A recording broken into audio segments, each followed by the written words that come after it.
আজকে খুব গুরুত্বপূর্ণ দুটো বিষয় নিয়ে আলোচনা করব। প্রথমে যে বিষয়টা নিয়ে কথা বলবো সেটা হচ্ছে গতকালকে উত্তরবঙ্গের বিজেপির রাজ্যসভার সাংসদ অনন্ত মহারাজ, ভালো নাম হচ্ছে নগেন্দ্র, ডাকনাম হচ্ছে নগা। তো এই নগেন্দ্র বা অনন্ত মহারাজ গতকালকে বলেছেন বিজেপিকে নাকি পশ্চিমবঙ্গে তিনি নিয়ে এসছেন, উত্তরবঙ্গে বিজেপিকে তিনি নিয়ে এসছেন, বিজেপি আজকে ওনার জন্যই নাকি পশ্চিমবঙ্গে ক্ষমতায় আসতে পেরেছে। আর বিজেপি ক্ষমতায় আসার পরে বিজেপি একটা কুকুরকে যে দাম দেয়, কুকুরকে যে মূল্য দেয়, অনন্ত মহারাজকে বা নগেন্দ্রকে বা নগাকে সেই দাম দিচ্ছে না। কি বলেছে অনন্ত মহারাজ আপনারা শুনুন, তারপরে এই অনন্ত মহারাজ সম্পর্কে আমি আপনাদেরকে কিছু কথা বলবো যেগুলো আপনারা অনেকেই জানেন না।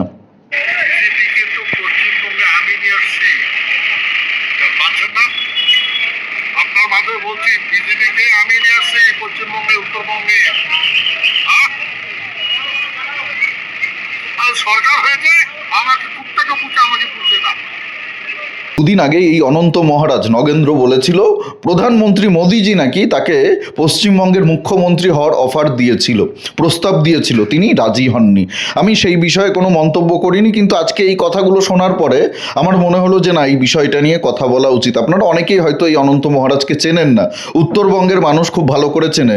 কোচবিহারে বাড়ি, নিজেকে রাজা বলে দাবি করে অনন্ত মহারাজ, রাজপ্রাসাদে থাকে, বিলাসবহুল জীবনযাপন, মানে সাধারণ রাজবংশীদেরকে টুপি পরিয়ে তাদের নাম ভাঙিয়ে নিজে রাজা হয়েছেন। বিজেপি যে ওনার মতো ব্যক্তিকে রাজ্যসভায় পাঠিয়েছে, রাজ্যসভায় যাওয়া তো চারটিখানি ব্যাপার না, আপনাকে সাধারণভাবে নির্বাচনে লড়াইও করতে হয় না, সরাসরি নির্বাচনে লড়াই করতে হয় না, মানুষের ভোটে জিততে হয় না।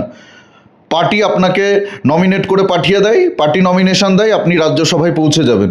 কোনো পরিশ্রম নেই, কোনো খাটনি নেই, আপনাকে রাজ্যসভায় পাঠিয়েছে, এটাই তো আপনার জন্য অনেক বড় বিষয়। আপনার তো সেই অকাতটুকুও নেই। আপনাকে বিজেপি আজকে যে রাজ্যসভায় পাঠিয়েছে তার জন্য তো আপনার বিজেপির পা ধরে পড়ে থাকার কথা। 26-এর বিধানসভা নির্বাচনের আগে এই অনন্ত মহারাজ বিজেপির রাজ্যসভার সাংসদ হওয়া সত্ত্বেও তৃণমূল নেতাদের সঙ্গে রাতের বেলায় মিটিং করতেন, তৃণমূলকে সাপোর্ট করতেন, বিজেপিকে হারানোর জন্য উনি সব রকমভাবে চেষ্টা করেছেন। ওনার যে টিম রয়েছে সেই টিম বিজেপির বিরুদ্ধে সোশ্যাল মিডিয়াতে উল্টোপাল্টা মন্তব্য করতো, নরেন্দ্র মোদীর বিরুদ্ধে সোশ্যাল মিডিয়াতে উল্টোপাল্টা মন্তব্য করতো, অমিত শাহর বিরুদ্ধে, বিজেপির বিরুদ্ধে উল্টোপাল্টা মন্তব্য করতো। বিজেপিকে হারানোর জন্য যা যা করতে হয় উনি বিজেপির রাজ্যসভার সাংসদ হয়েও সেগুলো করেছেন। আর আজকে বলছেন আপনি বিজেপিকে পশ্চিমবঙ্গে ক্ষমতায় নিয়ে এসছেন, বিজেপি আপনাকে দাম দেয় না। কেন দাম দেবে? আপনার কি কন্ট্রিবিউশন? আপনি যদি এতই বড় জনপ্রিয় নেতা হয়ে থাকেন, মহারাজ হয়ে থাকেন, স্বঘোষিত মহারাজ, তাহলে যে কোনো বিধানসভা নির্বাচনে, উপনির্বাচনে বা লোকসভার উপনির্বাচনে আপনি একটা আসন থেকে, কুচবিহার জেলার যে কোনো একটা আসন থেকে আপনি জিতে দেখান, নির্দল প্রার্থী হয়ে বা অন্য কোনো রাজনৈতিক দলের টিকিটে আপনি জিতে দেখান, তাহলে মানব আপনি নেতা, আপনাকে বিজেপির গুরুত্ব দেওয়া উচিত। আপনি তো বিজেপির নাম ভাঙিয়ে খেয়েছেন।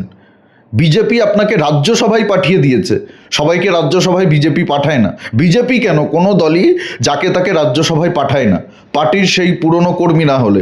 এই যারা সুস্মিতা দেব, সুখেন্দু শেখর, প্রকাশিক বড়াইক, এদের ব্যাপারটা আলাদা। এরা বিজেপির কথাতেই রাজ্যসভার পদ থেকে ইস্তফা দিয়েছিল, বিজেপি সেই কারণেই পাঠিয়েছে।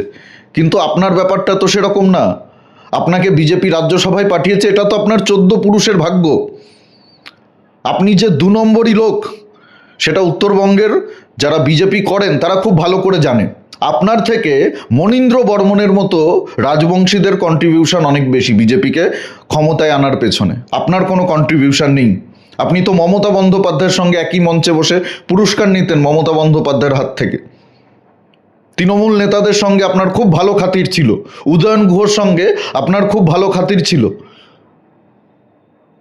মানুষকে বোকা পেয়েছেন। ব্ল্যাকমেল পলিটিক্সের যুগ শেষ, ব্ল্যাকমেল পলিটিক্সের যুগ শেষ। যারা যারা বিজেপিকে ব্ল্যাকমেল করে নিজেদের রাজনৈতিক ভবিষ্যৎ তৈরি করছেন তাদের সময় ঘনিয়ে আসছে, সেটা উত্তরবঙ্গ হোক, দক্ষিণবঙ্গ হোক, সেটা রাজপরিবার হোক বা ঠাকুর পরিবার হোক। বিজেপি যখন পশ্চিমবঙ্গে ক্ষমতায় আসেনি, এরা বিজেপিকে প্রতিনিয়ত ব্ল্যাকমেল করে কেউ রাজ্যসভার সাংসদ হয়েছে, কেউ মন্ত্রী হয়েছে, কেউ বউকে টিকিট দিয়েছে, ভাইকে টিকিট দিয়েছে, এইগুলো করেছে। আজকে বিজেপি ক্ষমতায় চলে এসছে। আজকে তো আপনাদের কোনো দরকার নেই। সাধারণ মানুষ ভোট দিয়েছে, সাধারণ মানুষ বিজেপিকে ক্ষমতায় এনেছে। কোনো পরিবারের, কোনো রাজপরিবারের এখানে কোনো ভূমিকা নেই। এটা বিজেপি খুব ভালো করে এখন বুঝতে পারছে এবং আপনাদের মতো 2 নম্বরই মালগুলোকে বিজেপি সরানোর প্রয়োজন রয়েছে। আপনাদের থেকে সত্যি বলছি, আজকে সুখেন্দু শেখরদের রাজ্যসভায় পাঠিয়ে বিজেপি ভালো কাজ করেছে। সুস্মিতা দেবদের বিজেপি রাজ্যসভায় পাঠিয়ে ভালো কাজ করেছে। আপনাদের মতো মানে বিজেপির খেয়েছেন তো, আপনারা বিজেপির খেয়েছেন। আজকে আপনার যা নাম আছে বিজেপির জন্য আছে। পশ্চিমবঙ্গে কয়জন আপনাকে চিনত? রাজ্যসভার সাংসদ না হলে, বিজেপি আপনাকে রাজ্যসভায় না পাঠালে আপনাকে কয়জন চিনত? বিজেপি যদি আপনাকে লোকসভাতে প্রার্থী করতো তাও তো আপনি জিততে পারতেন না। আপনি তো সেইটা বুঝেই বিজেপির রাজ্যসভার প্রার্থী হয়েছেন যে আমাকে রাজ্যসভায় পাঠাতে হবে, আমি লোকসভা নির্বাচনে লড়াই করব না, আমি ভোটে লড়াই করব না সরাসরি, যদি হেরে যাই। সেই ভয়টা ছিল আপনার মধ্যে, তাই আপনি সরাসরি রাজ্যসভায় গেছেন। ভোটের আগে অনেক উল্টোপাল্টা মন্তব্য করেছেন। কোন কোন জনসভায় থেকে দাঁড়িয়ে বিজেপির বিরুদ্ধে কি কি মন্তব্য করেছেন, নরেন্দ্র মোদীর বিরুদ্ধে, অমিত শাহর বিরুদ্ধে কি কি মন্তব্য করেছেন, সব রেকর্ড আছে, সব তথ্য আছে বিজেপির কাছে। আজকে বিজেপি আপনাকে দাম দেবে। কেন দাম দেবে? কিসের মহারাজ আপনি?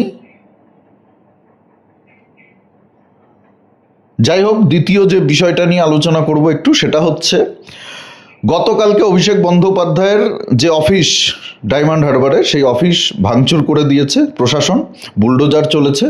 তারপরেই দেখলাম অভিষেক বন্দ্যোপাধ্যায় একেবারে ছাল নেই কুকুরের বাঘা তার নাম, বাংলা ভাষায় একটা প্রবাদ আছে, গ্রাম বাংলায় খুব বেশি ব্যবহার হয়, মানে যেই কুকুরটার ছাল নেই সেই কুকুরটার নাম রাখা হয়েছে বাঘা।